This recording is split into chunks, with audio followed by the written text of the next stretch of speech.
มึงสำยอระอ้าวสวัสดีทุกคนครับน้อยยิบเป้านะกลางห้อยเจ้าไปเนาะปลาตาห้อยไปดอกก็กว้านหมอนองเทยดึงเซมเนี่ยนะในมันจะทอนโน่นแรกเล่นยังก็มูจ่อนักเล่นเปิงก็มูจ่อนะปลาเล่นยิกล้นปลาเล่นยิแปะนะปลาเป้านะก็เมาปลาหอมไหลปลาปันพาวแกล้เราตาเก่ากับมันเชี่ยดีซะไอ้เนี่ยก็แขวะจายก็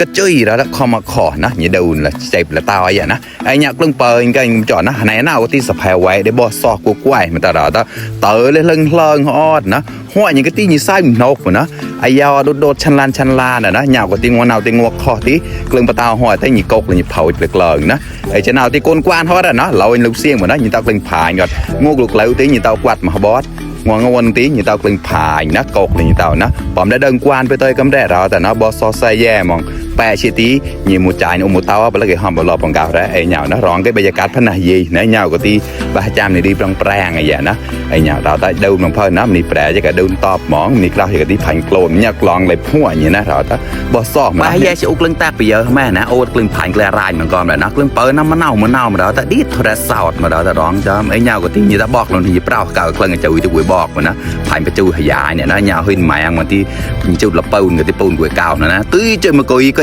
จะบอกมันจังกับพอบอกมาว่าวิ่งแล้วแต่คอมาคอไอ้เนี่ยปลายปูนเนี่ยเนาะปลายปูนน่ะต่อที่nhìn ta châu xia đà nào taที่แมงปูนน่ะก้าวต้ามันนู่นนะเก็บไปเจอลองแกล้นะก็ที่ปล่อยฮอร์โมนแบบหนาวก็ที่นะหัวนี่ปลาตาวชีติในพระเดชตาเชี่ยคอมาคอนะลองฮะทองแกล้นะลองฮะเปิงกันแหนแกล้นะไก่ไอ้เน่าก็ที่พี่กายนะพี่กายเนี่ยก็ช่างกายนะคนทำงานอย่างไรนะไอ้เน่าที่แจไปเจอไม่ใช่เราแต่เยอะนะแปลกตึงเปิงกับมูจอนะไอ้เน่าก็ที่พันยาจิมูใจนุ่มมูตานะโอ้ก็ที่หายานตารามันนะหายานอย่างที่แตกขับเปียวแกล้เลยนะปูนก็แจก้าวอย่างที่เนี่ยปูแจปลาตาวอย่างนะกลึงเปิงกับมูจอเราต่อเตะแซ่เน่าก็ที่บ่อซอบมันเนาะเราฮุกเล่นจอบที่กลึงวัวเจ้าเนาะไหนจะเน่าก็ที่เต๋อเล็กหลายน้ำชูน้ำเต๋อเล็กหลายชักเขาย่างได้ดิมแกตามันใหญ่ก้อมชักพันให้ยิบเราที่กอกเพิ่นเราตานะกอกบ่อซอบมาได้แช่แต่ดีงัวตอนนะบ้านจุโมนี่ด้วยจุแบนี่ด้วยที่แจตาใหญ่ๆเปิดเนาะไอ้เน่าก็ที่ผ่านไปเจอมีเก้าใหญ่เราตาเยอะกายเน่าก็ยานก็เจอต่อยจะเปิดเตะตอบประนงเนาะมาตอบกับตัวนั่นแหละตัวไหนจะเน่าที่ได้โมนเราต้องติดวาวเปิดเนาะ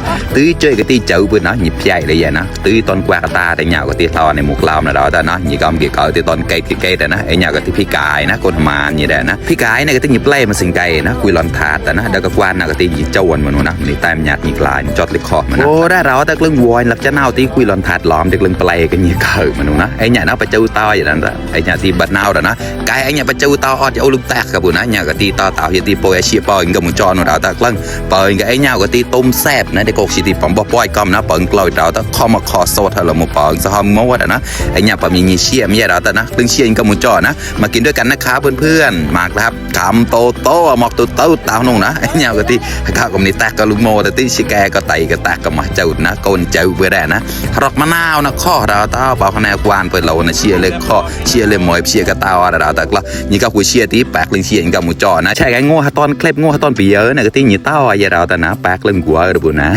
เชียร์เลยเต่าเปิงเลยเตียงอยู่ที่กายเราเต่าแต่เลี้ยงจ้าหนุ่งนะแต่จอดเคล็บนาทีผ่านเดินไลค์เดินแชร์กันยี่นะฝากกดไลค์กดแชร์ด้วยนะครับถ้าชอบคลิปนี้นะเชียร์มากๆว่าลูกอะไรไหนนะเจอไปเลยไซฮอนะต่อตีก็เกศไซแย่นะสุขภาพเลยก็เกแข็งแรงนะแต่ต่อตีโกลนเชียร์เลยก็เกเกอนะมองบอซออย่ากลิ้งเกลานะเซมหอมเดี๋ยวล้อเฮงปังนะตื่นจะหมอกมันเพลิดเราแต่ไกลแอดนะคลิปในที่บ้านนาวเราแต่บาย